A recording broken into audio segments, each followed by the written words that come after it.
If there's something that you want to do, but you just don't know how, stick around, cause we are about to show you now. You know who we are, and the places we have been. We are called Two's Country, get stuck in. Look, come here, look, I want to work. Stop. You're not impressing anybody, just give it to me. Look, you're not a ghost. You didn't fright. Look, for one, ghosts don't come out in daylight, they come out at night. For two, there's no such thing as ghosts. For three, they don't wear blankets over their head. And for four, they have big chains that they clank along the ground. They did the wrong kind of chain, but it does explain why I can't keep the water in the bowl in the morning when I'm having a shave. What's all this ghost and ghoulies business about? We're going ghost hunting. No, we're not, because you can't do a course in that. And this program is all about things that our viewer can go and do following in our foot. Can you? Where do you do it then? You're doing a ghostly spell to get to it.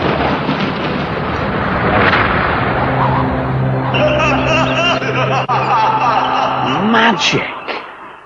Wow, how did you do that? Or did Kevin just press a button? Where is this then? Coombe Abbey near Coventry. Let me see if I know anything about Coombe Abbey near Coventry. Engage computer and press play. It's a 12th century Cistercian abbey, or it was. They built bits on top since then. Yep, right. 200 years, dead rich. 200 years, dead poor. Henry VIII comes along, smash, smash, smash, knock it about a bit, and the Harrington family take it over. Right? They're here for a while, and are friendly with the Stuarts of Scotland, as in James, King of England and Scotland.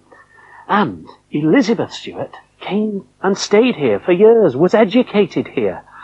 And had the gunpowder plot been successful, they would have come here, picked her up, and taken her to the Abbey.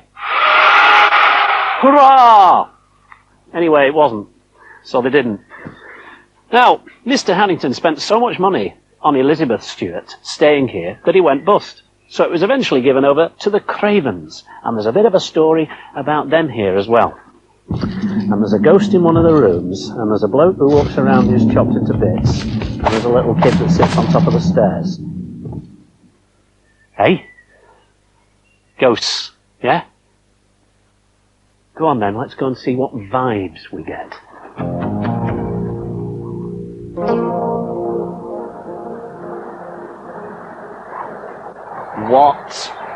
What is it that's got into you? What are you going on about and performing? You can feel a presence. Stop stroking my head. A presence. Could it be another soul? Perhaps another person joining us? Could it be? Richard Childs, an actor, also an expert on the spooks in this place, standing right next to you as the ducks swoop in to the moat. Go on then, Richard. What spooks are on offer here? Well, what do you expect? You have a 12th century abbey. There's bound to be something. Now, take an abbot who was brutally murdered here in the year 1345. Abbot Geoffrey. Abbot Geoffrey, minding his own business one night, looking after the abbey silver, when it is assumed two novices crept up on him from behind and brutally hacked him to death.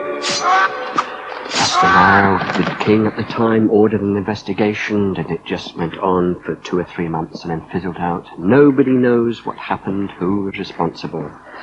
But Abbot Geoffrey does. And he is forever walking this abbey, trying to find out who the culprits were. Yes, okay, so there's Abbot Geoffrey. Who else? Then we take a little bit further back into the 1500s, a young lady who was imprisoned in a room up above the moat here. She eventually committed suicide. Now her spirit is very active indeed. Is it?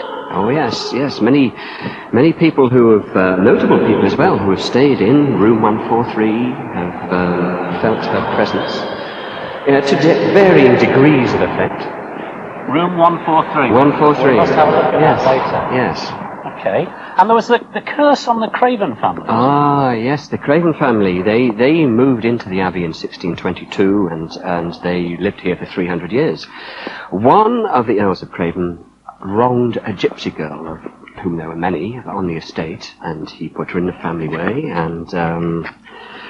and she died in childbirth. But before she died, she put a curse, or she uttered a curse that the firstborn of each generation of the Craven family would die in tragic succession before they reach middle age. Look, it was just a curse. It hasn't come true, has it? Yes, it's come true in every case.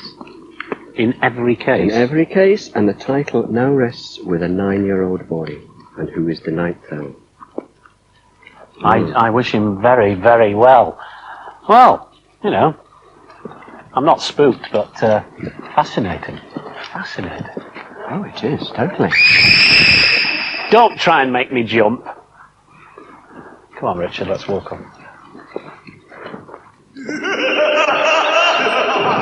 Oh, the rattling of the chains. Except that they're tying 2 boats down. Look! Watergate under the Abbey. Doesn't it look like Traitor's Gate? Was it... What? There was this bloke in 1193, and he came into here when he shouldn't have done. He went under the portcullis, and they closed it, and he drowned. Yeah? He was really a dead nice bloke, and you met him this morning? Of course you did, yeah. Listen, this place is near to Coventry, and Coventry could have got its name from the Saxon word coven, as in a witch's coven. Spooksville.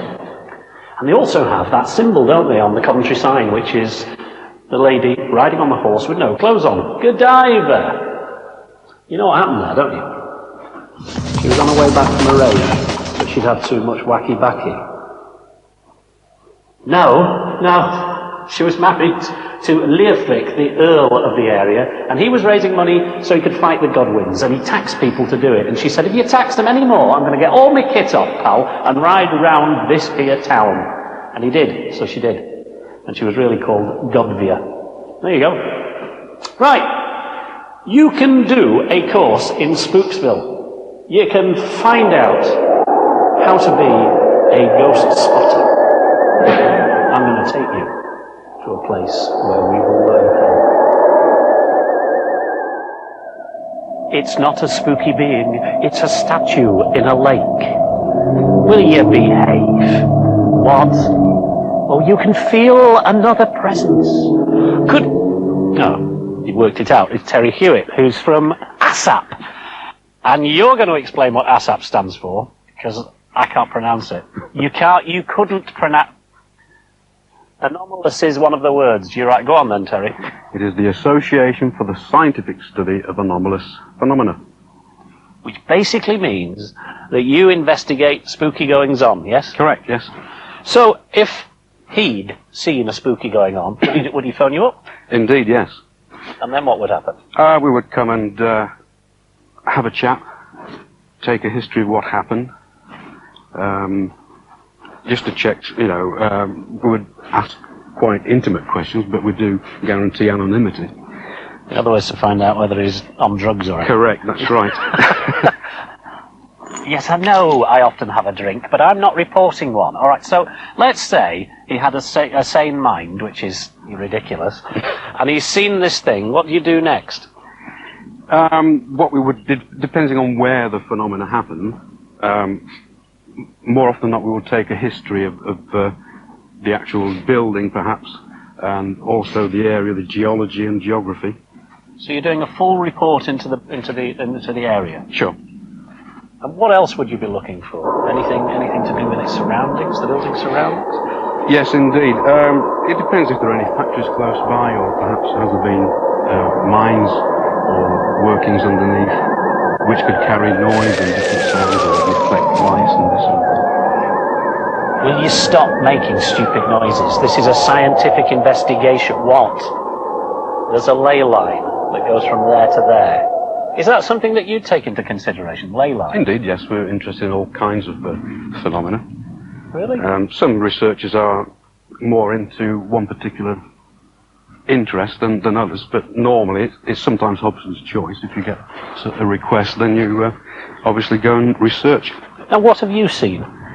Odd things and heard strange noises at different times, but what they were, I don't really know. Just keep an open mind. Can you? I know you have to keep some sort of privacy for your stories, but can you give us some clues? Yes, last year on the training day, we would do obviously quite serious training things, and on the vigil afterwards, we were in a long gallery in a particular mansion, and there was a novice investigator behind me and another chap, just three of us, and part of the way through, the guy moved a chair behind me. So of course we all stopped and write down the time and the noise we heard. And after the vigil, the chap said, "Did you knock my chair?" And he was quite... he thought you'd moved it. He thought I'd moved the chair, yes. And of course I couldn't touch him. Couldn't get anywhere near him, but the chair was actually knocked away from his leg. So you just have an open mind about that, do you? I certainly do, yes. It could have been anything. He could have been dropping asleep and moved his leg. Even our own investigators, we have to sort of criticise each other or try and find out a natural explanation, first of all. Right. Well, can you do an investigation for us? Certainly. I think we should use this abbey, don't you? Why not?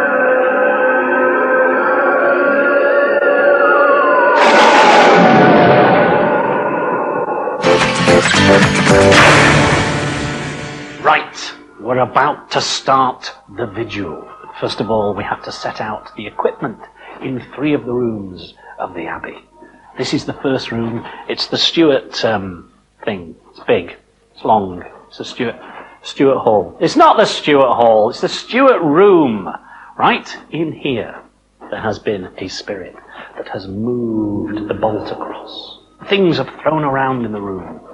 And the temperature changes like that. Come on in and meet Andrew, who's setting up the equipment. Hi, Andrew. Hello, Tim. And I guess that must be the door where the bolt moves, because you've got a camera trained on it. That's the one. Just set up the infrared camera, and hopefully Infrared camera. Why an infrared camera? Well, this camera is capable of recording outside of the normal visual spectrum. It records well into the near infrared. Now, there is a theory, as yet unproved, that certain types of apparition appear within the near infrared. Now, if that's the case, we won't be able to see them, but hopefully cameras such as this one would be able to record it. So this can see what he can't. That's right. Which covers just about everything. Now, why have you got into ghosts? Why did you do all the training and everything? Well, I've been interested in the paranormal since I was a child. Basically, I want answers. There are certain things going on that I want to try and find the answers to. Hence, we're trying to record things on our cameras. We're trying to get evidence. We're trying to find the answers. What are you doing? We're over here. Stop getting all spooky. All right? So it's going from there into your recorder. Yeah, it's into a more or less standard VHS recorder. Yeah. The only difference is we're using a portable 12-volt battery. There's obviously some places we go, there isn't any mains power. Absolutely. Okay. And on the desk we have? Well, there's a report that at certain times in this room, things get thrown around. So on here, we've got equipment that's capable of recording movement. What we're going to do in a few minutes is lock this room, keep it as a sealed area, and if anything gets thrown around in here, this equipment will record it. Hopefully we'll get it on the video as well, and we'll have some evidence. Right. A sealed unit. Spooky things caught on tape. Let's leave them to it.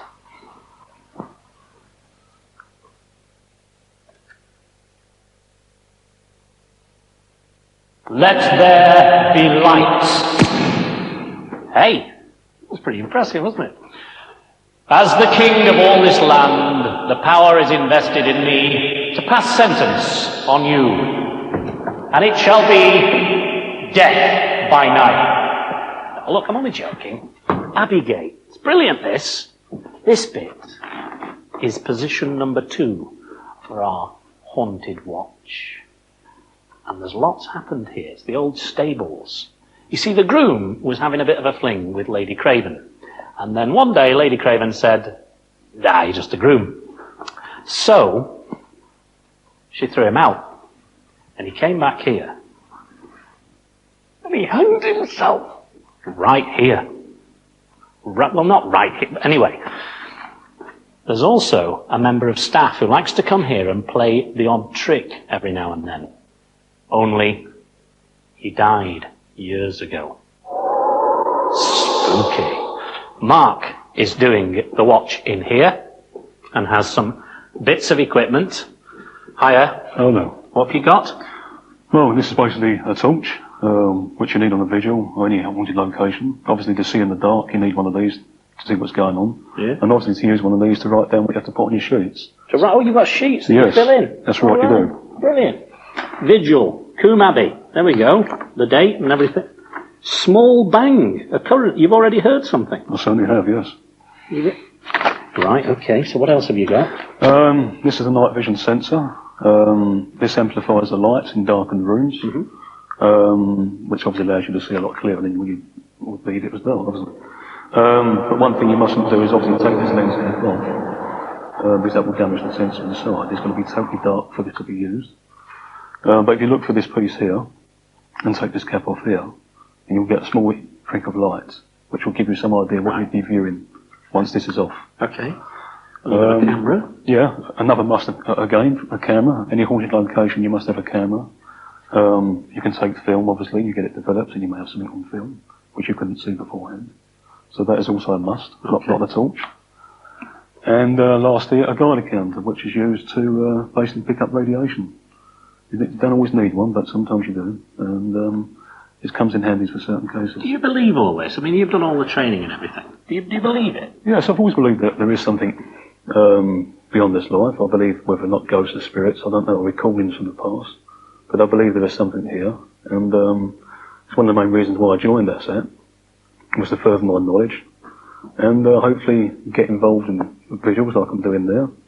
And hopefully to find out that there is something, you know, Going on. All right. Going on. What's the matter with you? What is it? You were doing it before in the other room, moving all over there. What's wrong?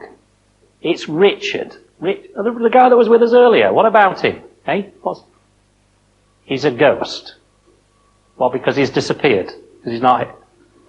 He's probably just gone for a lie down or something. It's not... You knew he was a spirit earlier. That's why you said it. Right, okay, fine. Who is he then? Is he this guy from 1193 that you met earlier? He is. Great. And you're seeing him around, are you? Super. This door, 143, that's where we get. That's 141. Here, look. This. Do not disturb. And there have been some disturbances here. We mentioned this room earlier. Spooky goings on. Hey, it's a nice place. Come on in, have a look. It's a suite. A lovely old bath there. Great big double bed here. There's some famous people kept here, mate. And this is the sort of luxury, you see, to which I have become accustomed. Come on in through here. Catherine and Dave are having a look at some of the equipment that they're putting in this room. Yet more equipment.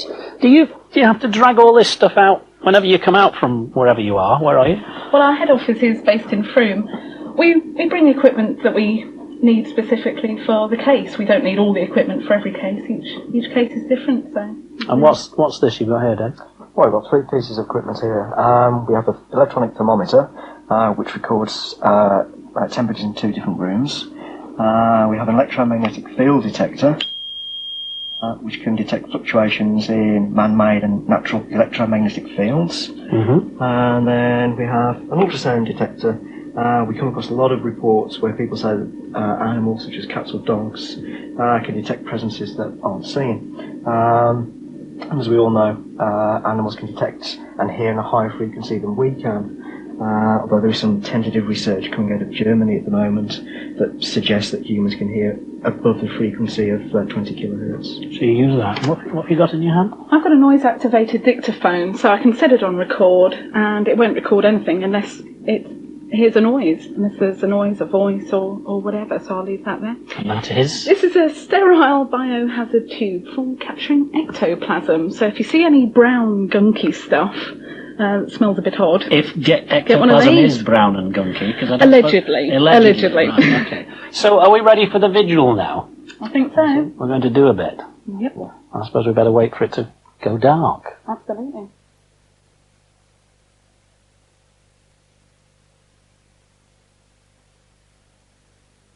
Hey, hello, pub. You up? Shh. Not supposed to say anything. Shh. Stay quiet. Ollie, they write down every noise that they hear. You see, they write it down. In fact, they're probably writing down that I'm telling you that they write it down. Now.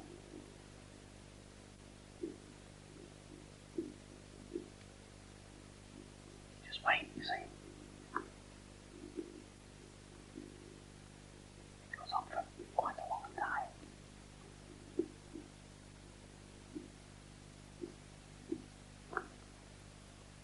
Then they go on somewhere else.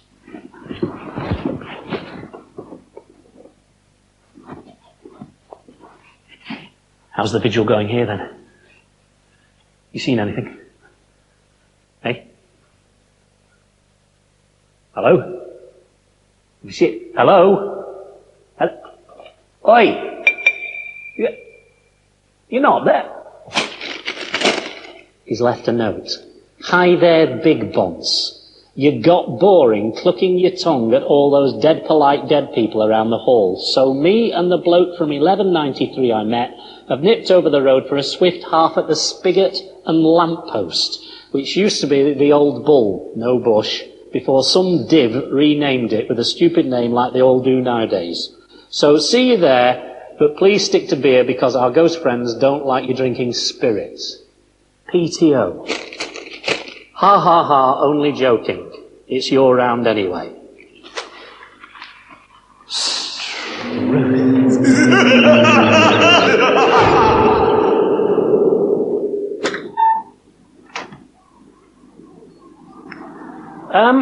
You left a little something behind. So, this is your ghost from the 12th century, is it? Very interesting. And at the beginning of the programme, he was Richard as well. Gosh, he changes a lot, doesn't he? I mean, he could also be Uncle Holly or a pantomime dame. You are kidding nobody. In fact, why don't you just give me that silly little camera? Give it to me. Come on, give it to me. And I'm going to show the audience you for the first time ever. Hey, that's weird. When you look through the camera, you can't see anybody. Well, at least I know I'm all right. Although I'm feeling a bit strange and a bit cold, actually. And I don't seem to be able to get hold of my pint. Oh, it's weird, man. It just keeps slipping up. Hey, this is spooky. Next.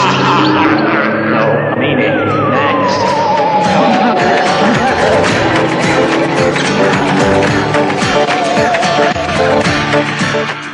Tim goes back to nature tomorrow when he takes on the challenge of learning the ancient art of bushcraft.